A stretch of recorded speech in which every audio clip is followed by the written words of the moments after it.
Staff selection commission SSC की तरफ से जूनियर हिंदी ट्रांसलेटर और सीनियर हिंदी ट्रांसलेटर की रिक्वायरमेंट के लिए आई है, जिसके अंदर एप्लीकेशन फॉर्म स्टार्ट हो गए हैं 5/6/2025 से और लास्ट डेट है 26 जून 2025 और एग्ज़ाम कब होगा 12 अगस्त 2025 को एग्ज़ाम होने वाला है। जिसके लिए एप्लीकेशन फॉर्म फीस कितनी है? जनरल ओबीसी के लिए 100 रुपये, SC ST के लिए कोई फ़ीस नहीं है, फीमेल के लिए कोई फ़ीस नहीं है। एज लिमिट कितनी है? 18 से 30 ईयर्स है। और एलिजिबिलिटी क्राइटेरिया क्या रहेगा वो देखते हैं। 437 पोस्ट है। यहाँ पर अलग अलग पोस्ट का नाम है जिसके हिसाब से अलग अलग एलिजिबिलिटी है, जैसे जूनियर ट्रांसलेटर इन CLOS, जूनियर ट्रांसलेटर इन रेलवे, जूनियर ट्रांसलेटर इन आर्मी एयरफोर्स और जूनियर ट्रांसलेटर इन JHT इन सब ऑर्डिनेट ऑफिसर। इसके लिए एलिजिबिलिटी क्या रहेगी? मास्टर डिग्री इन हिंदी या इंग्लिश विथ हिंदी या English as a compulsory subject और master degree in any subject with English medium और Hindi medium as a compulsory subject degree level और diploma course in translation from Hindi to English vice versa 2 years का experience भी होना चाहिए।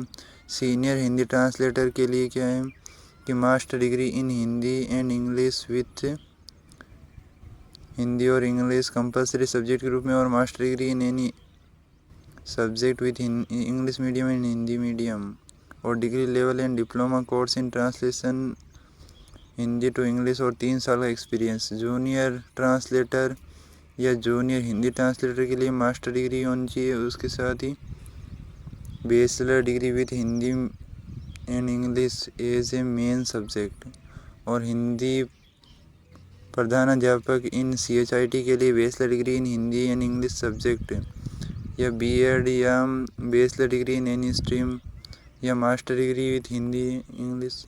और इसके official notification को डाउनलोड करने के लिए आप लिंक डिस्क्रिप्शन में दे दिया गया है, वहाँ से आप डाउनलोड कर सकते हैं और देख सकते हैं। इसके अंदर SSC की तरफ से ये नोटिफिकेशन आया है। ये तो पोस्ट का नाम है। सैलरी कितनी है? 35,400 से 1,12,000 तक सैलरी है। सैलरी तो बहुत है। आप इसके लिए योग्य है तो ज़रूर आवेदन करें। बाकी मिलते हैं और बड़ी न्यूज़ के साथ, तब तक बने रहिए। लाइक करें, शेयर करें, सब्सक्राइब करें। Thank you. और क्या है, कितनी एज लिमिट कितनी है इसके अंदर बताइए। 18 से 23 ईयर्स एज लिमिट है। उसके अंदर छूट भी दी गई है एज लिमिट के अंदर। बाकी ये प्रोसेस दिया गया है। उसके बाद एजुकेशन क्वालिफिकेशन के बारे में बताया गया है। उसके बाद हाइट वेट के बारे में भी बताया गया है थोड़ा बहुत, वो भी आप देख सकते हैं। उसके बाद नेम ऑफ एग्जामिनेशन यानी कहाँ कहाँ पर सेंटर रहेंगे उनके बारे में बताया गया है।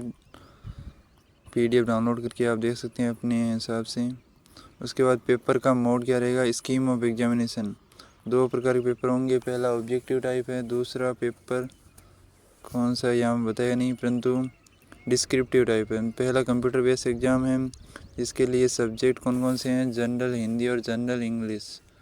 और पेपर सेकंड के अंदर ट्रांसलेशन और ऐसे। पेपर फर्स्ट के अंदर कितने नंबर का होगा? 200 नंबर का होगा, 2 घंटे का होगा। सेकंड भी 200 नंबर का होगा और 2 घंटे का होगा। उसके बाद क्या बताया गया है, हाँ यहाँ पर Aadhaar card print out of Aadhaar, voter ID, driving licence, PAN card, passport size photo और स्कूल या college ID, employment ID, ex serviceman discharge book, any photo bearing ID यानी फ़ोटो ID प्रूफ के रूप में इनमें से कोई एक होनी चाहिए। डॉक्यूमेंट वेरिफिकेशन करने जाते हैं तो उस टाइम कौन कौन से डॉक्यूमेंट ले जाने हैं? मेट्रिकुलेशन या secondary certificate, education qualification certificate, translation या experience certificate, caste certificate, person disability है तो वो एक सर्विसमैन है तो उसका अलग, नो ऑब्जेक्शन सर्टिफिकेट, यानी ये सारे सर्टिफिकेट लेके जाने हैं। मोड ऑफ सिलेक्शन क्या रहेगा? Minimum qualification in computer based exam general category के लिए 30%, OBC EWS के लिए 25%, अदर कैटेगरी के लिए 20% क्वालिफिकेशन है। मिनिमम नंबर आने चाहिए। Total marks in paper second, total marks in paper first. ये तो टाई की बात हो रही है। Type of market mall practice, यहाँ पर कितने साल का एक्सपीरियंस है वो आपको बताया गया है। बाकी मिलते हैं और बड़ी न्यूज़ के साथ, तब तक बने रहिए। Thank you.